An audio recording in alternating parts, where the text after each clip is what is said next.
E aí, popzeiros de plantão, como é que vocês estão, hein? Bom, eu sou a Amanda Barbosa e hoje eu vim trazer uma novidade para vocês. A experiência não é só literária, né? Mas é uma experiência literária e muito mais real, porque a partir de agora eu vou começar a trazer para vocês as entrevistas com os autores que eu faço, principalmente os independentes. Então a ideia é abrir mais esse espaço, dar mais chance de visibilidade, né? Principalmente para os autores independentes, que, como algumas pessoas sabem, é um princípio muito legal que eu tenho aqui dentro da editoria de livros, né, do Geek Pop News. Então é isso, vamos começar uma nova fase e eu espero que vocês gostem muito. E bom, as entrevistas vão ter formato em vídeo, né, com alguns trechos aqui para vocês acompanharem, e também tem uma parte escrita no site, né, que é diferente. Então uma vai complementar a outra para ficar muito mais fluido e mais interessante para vocês consumirem também. E para dar início para esse novo quadro, a primeira entrevista é com César Silva, que escreveu o livro Verdade Obscura, e nesse processo todo ele conta como é que foi a inspiração dele, de onde veio isso, a formação que ele tem e o quanto isso influenciou na pesquisa dele, né, na escrita dele. E bom, espero que vocês gostem bastante e não se esqueçam de se inscrever aqui no nosso canal se você gosta desse conteúdo mais geek. Também não esquece de mandar para aquele amigo que gosta também desse conteúdo literário. Deixa aqui nos comentários o que você acha, né? O que você achou, né, da entrevista, o que você achou de todo o conteúdo. E claro, né, se você gostar muito, se identificar, ativa o sininho para receber as notificações toda vez que a gente lançar um conteúdo novo aqui no canal. Bom, e é isso, espero que vocês gostem e assim começa uma nova fase, uma nova etapa aqui no canal do Geek Pop News. Bora lá?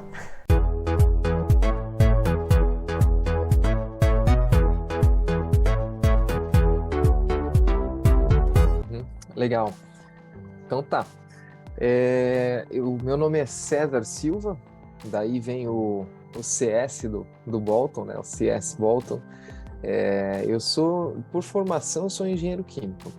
Não tem nada a ver com a literatura a princípio, mas eu comecei a escrever depois dos 40 anos. Então, esse é meu primeiro livro, o Verdade Obscura. Saiu pela editora Areia em novembro do ano passado. A gente lançou aqui na Feira do Livro, em Joinville, em Santa Catarina, onde eu resido atualmente.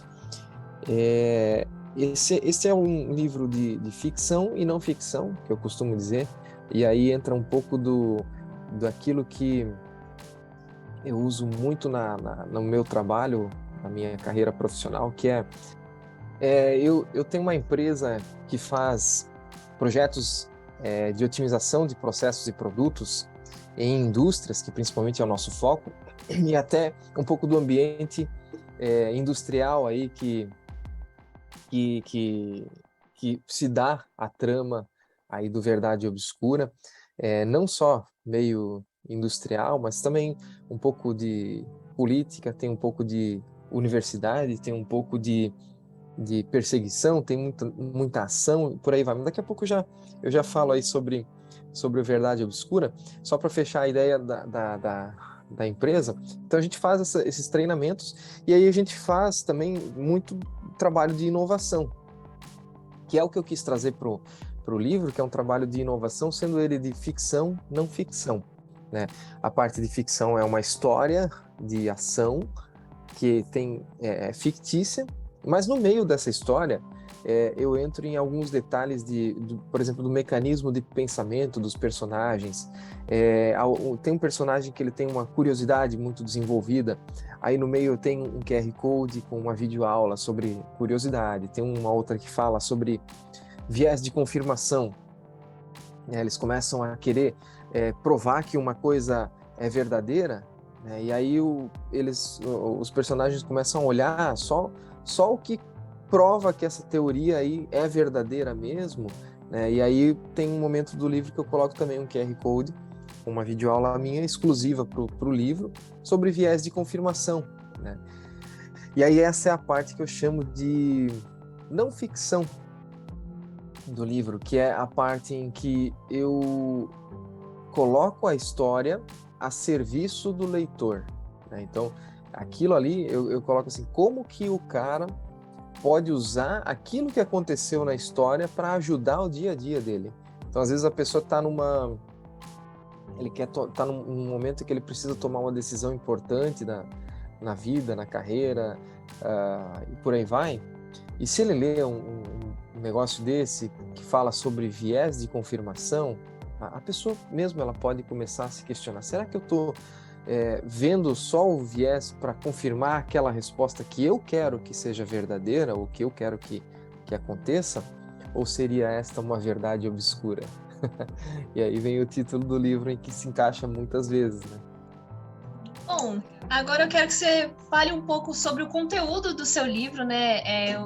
Você já está falando que tem um pouco dessa ficção com elementos do que é real também. Então, o que as pessoas que vão ler o seu livro elas podem encontrar dentro de toda essa narrativa?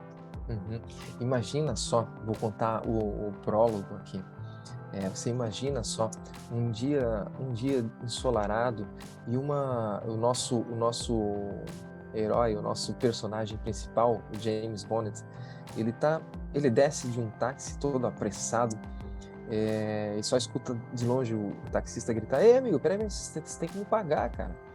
Aí ele, atordoado, ele olha para trás do táxi: "Bom, desculpa." Ele desceu sem pagar, esqueceu, mas olha só a situação que ele estava. Qual é o pai que não estaria totalmente desnorteado com um filho num hospital em estado terminal? Uma doença rara em estado terminal. O Gabriel, o filho dele, estava nessa situação. E ele estava descendo daquele táxi justamente para visitar a maior sede, a sede da maior empresa farmacêutica do mundo. Ela ficava em Madrid e ele desceu do táxi, olhou para cima, para aquele prédio espelhado de 50 andares, né? Ele foi chamado ali. Ele não foi por vontade própria, mas ele foi chamado ali porque ele trabalhava numa universidade justamente na área de desenvolvimento de medicamentos. E o presidente daquela companhia ligou para ele no dia anterior, dizendo que ele teria que estar ali naquele dia que ele estava, porque ele queria falar com ele sobre um assunto extremamente urgente. Não revelou por telefone o que era. E ele estava lá, James. Então subiu lá até no 32º andar, né? O elevador se abre, ele se depara com um andar inteiro, com aquela visão panorâmica, né, da cidade de Madrid, e ao fundo tem uma porta lá que tem a sala de reuniões ali da presidência, onde está toda a diretoria. Ele entra lá, uma sala em contraste com toda aquela claridade, uma sala escura e fria. Ele entra e senta lá, observa aqueles senhores todos olhando para ele.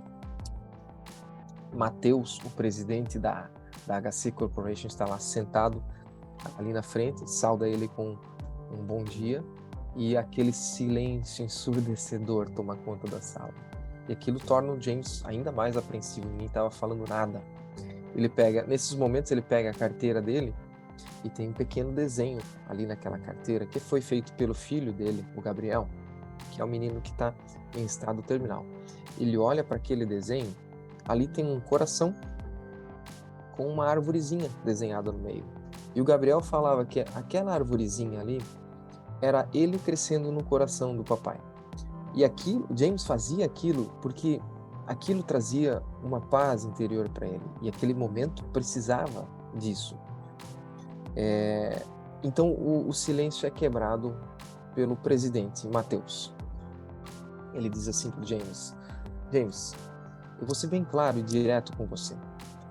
Ou você vai para a cadeia, ou você entrega para nós a sua fórmula. O James fica quieto. E ele pensa: não é possível. Ele não pode estar sabendo disso. Só 2 pessoas sabem disso. Os 2 braços direitos dele, a Marta e o Hugo, sabiam que ele estava desenvolvendo, junto com a equipe, um medicamento para testar no filho dele. E ele estava tendo boas respostas já. Só que ele estava fazendo de uma maneira totalmente urgente e legal em já testar no filho dele sem a aprovação de órgãos federais, municipais, órgãos oficiais. Ele estava testando oficiosamente e, por isso, secretamente. Nem o médico dele, o Dr. Richard, sabia disso. Até, inclusive, o médico achava que os tratamentos que ele estava proporcionando para o menino estavam surtindo efeito, quando, na verdade, que estavam surtindo efeito eram os medicamentos do James, né? E aí, nesse momento, aí eu posso até dar uma pausa e tem no livro algo que fala sobre correlação e causa, né? Quando você acha que é uma coisa que está dando certo, quando, na verdade, é outra, né? E aí você identifica uma correlação e não a causa, né, da melhoria. E o médico estava enganado. Só que ele não sabia que ele estava enganado e o James não podia falar para ele que ele estava enganado, senão o médico também ia se recusar. E aí, continuando o prólogo, o James pensando isso aí, maquinando, não, como é que ele pode estar sabendo disso aí? Não existe, não tem como, não saiu em edital nenhum. Aliás, o reitor da universidade não sabe disso aí também, né? Só que se esse medicamento funcionasse do jeito que o James estava desenvolvendo, seria uma revolução na medicina, na forma como fazer os medicamentos agirem. E isso aí desperta o interesse de muita gente, porque é algo bilionário, né? Então, quando começa a falar nessa soma de dinheiro, você, lógico, vai despertar o maior gigante da área, da indústria, né?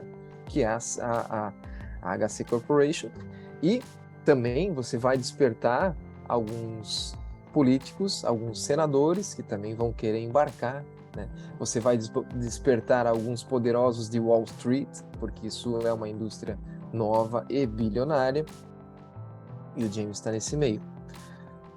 Como eles sabiam, James não faz a menor ideia. O que ele faz? Ele diz só uma palavra ali. Ele joga o que ele tem na mão ali, na mesa, e diz tchau. Não falo mais com vocês. E vai embora. E sai da sala ali, deixa a diretoria toda, ou deixa o presidente sem resposta. Ele simplesmente larga e vai embora. E fecha a porta. Quando fecha a porta, daí eu corto novamente a cena para fechar o prólogo. Corto a cena para dentro e o Matheus diz o seguinte, ele vira para o chefe da segurança da HC Corporation e diz assim, Cláudio, esse cara que acabou de sair tem até amanhã, às 18 horas, para dizer se ele vai para a cadeia ou se ele entrega a fórmula para nós. Você sabe qual é a resposta que eu quero, Cláudio? Faça seu trabalho.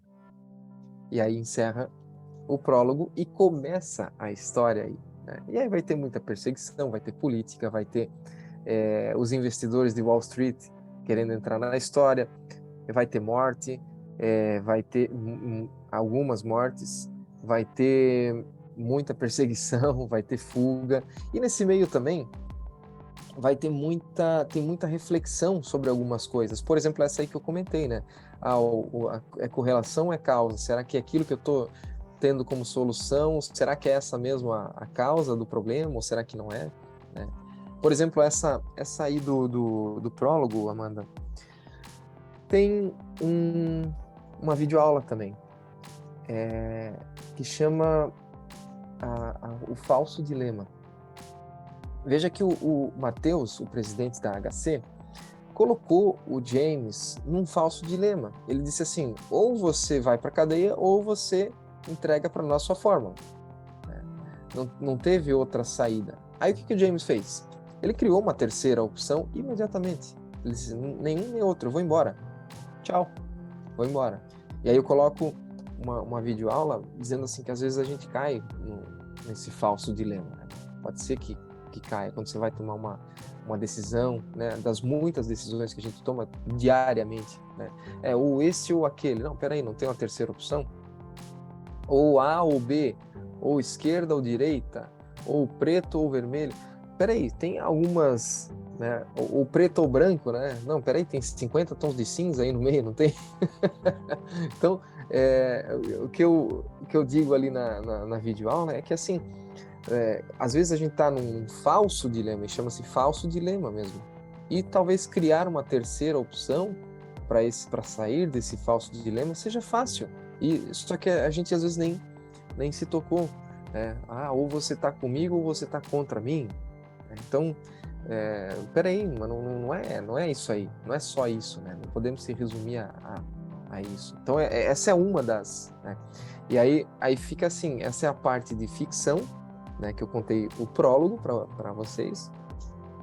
E a não ficção é onde entram esses QR Codes com algumas reflexões sobre o que os personagens fizeram, sobre as ações, né, que os personagens tomaram, as decisões que eles tomaram, por que eles tomaram aquela decisão. Aí a gente entra com os QR Codes, que alguns têm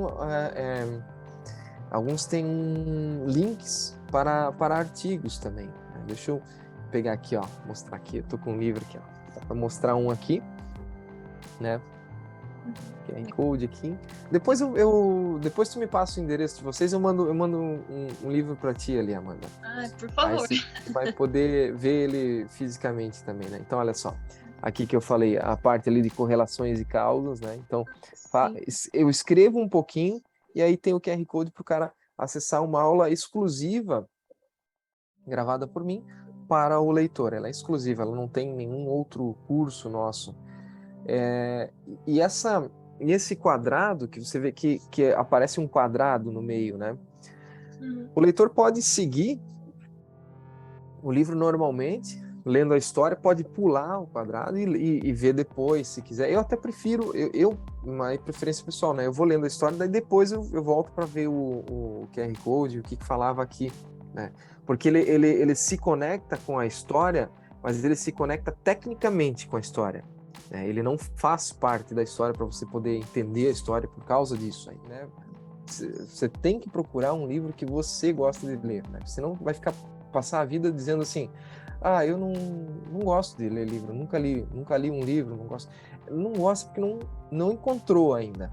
No momento que você encontrar, vai dizer assim, pô, eu não gostava de ler, agora eu gosto. Sim. Bom, tem mais alguma coisa sobre o seu trabalho que a gente não conversou aqui que você gostaria de acrescentar? Sim. Você pode encontrar o Verdade Obscura no site da Amazon. Eu tenho ele à venda como e-book e o físico, como este que está aqui, né? Mas você também pode entrar, e eu recomendo essas primeiras unidades que eu tenho aqui à venda. Entra em contato comigo no Instagram, que é o César Edu Silva 79, @CésarEduSilva79. Entra em contato comigo ali no Instagram, manda um direct ali para mim. Eu vendo para você por um preço especial e autografado também, né? Olha. Mando ali na sua casa num precinho especial, né? Então me siga lá no Instagram, no César Edu Silva 79, ou no LinkedIn também, César Eduardo da Silva. Pode entrar em contato por lá também, que você também encontra o Verdade Obscura, e eu te garanto que é um livro que vai te surpreender e vai te prender na história, trazendo muita informação e entretenimento.